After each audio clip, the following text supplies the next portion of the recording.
Okay, so it's arrived today. I have my Dreamcast SD card reader, and it also came with a version of Dreamshell, Dreamshell 4 on a small disc, which my Dreamcast doesn't seem to like. Well, it loads it okay, but it kind of sounds like me trying to use a Dremel to neatly cut something. You'll find out in a second. So on here, like I said, this has already got Dreamshell version 4. As far as the eBay seller from China said in their listings, it's the latest version. Which obviously is quite old now.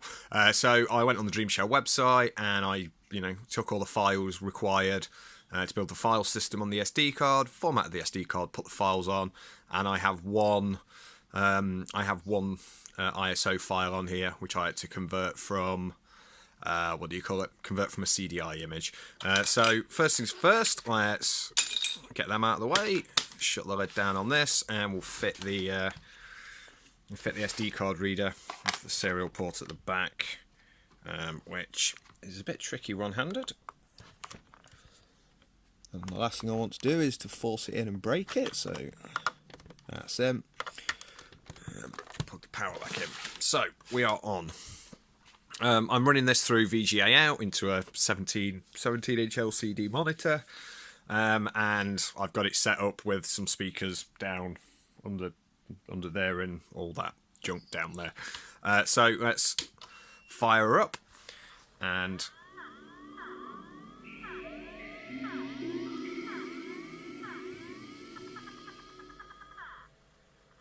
the Dreamcast does not like these mini CDs, so I'm probably going to replace this at some point anyway. So I have my pad. I do find navigating the SD card pretty awkward, holding down X and using the analog stick. So I possibly need to find another way of doing this. But either way, we are into Dreamshell. And in we go. As you can see, I picked this monitor up quite cheap because there is a dead patch just there. But it's nice, it does reasonably low resolution, so it's pretty good for things like this. In the ISO loader, we're in the SD card. I don't like how this scrolls. It is absolutely awful. You have to hold down X and use the analog stick, which is going to be a bit of a pain in the backside because this has been going in an arcade cabinet, and that's the one thing that I actually completely get rid of. I only use the analog stick and the 6 buttons, 7 if you count the start button. So that is going to be interesting. But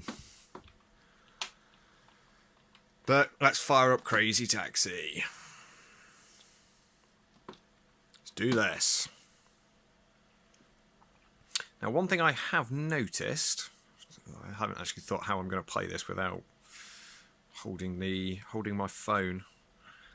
I did used to have a really nice 1080i digital camera that was quite small, had a nice flexible back screen, and I have no idea where it is. So let's get this show started. I know reading some of the descriptions, some people were saying that the video is sometimes a bit jittery, but the gameplay is fine. I mean, it might just be this version of Crazy Taxi, but I have burnt this version of Crazy Taxi onto a CDR, and that played that absolutely perfectly. But as you're about to see, it's a bit slow and a bit jittery. So I maybe need to look into the... We're back! It's Crazy Taxi 2!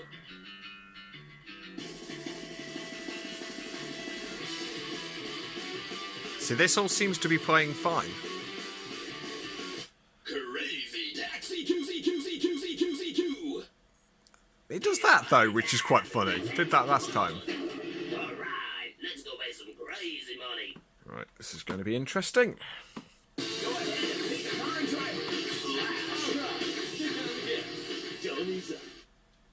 Okay, let's...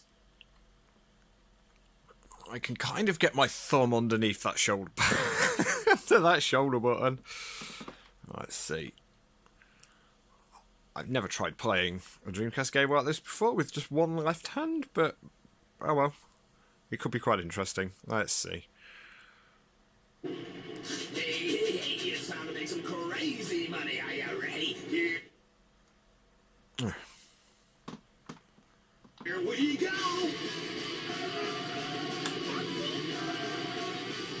Shall we?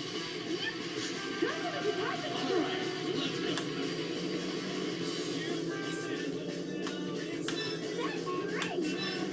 It seems to actually be playing a little bit better this time, but it kept getting bits of lag.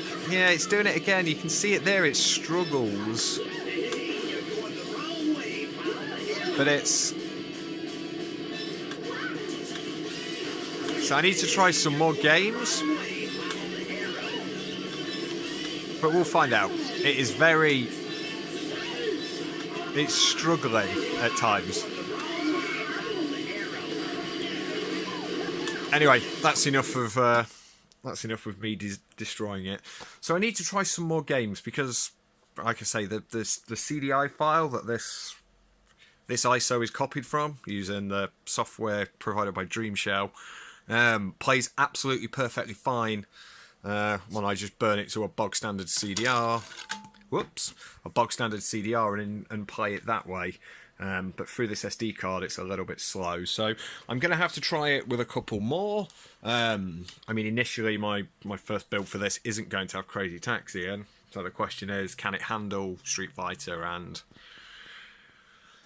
all the others? I guess the next one to try is Marvel vs. Capcom and Capcom vs. SNK and Street Fighter 2 and Street Fighter 3 and, you know, all the other beautiful discs I've had kicking around for years.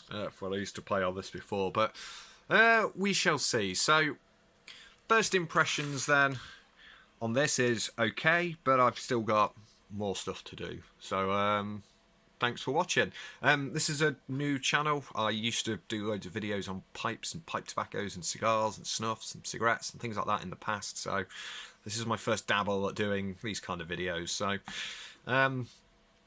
they will get better with time. Thanks for watching. I'll see you next time. This is Clappo. Goodbye.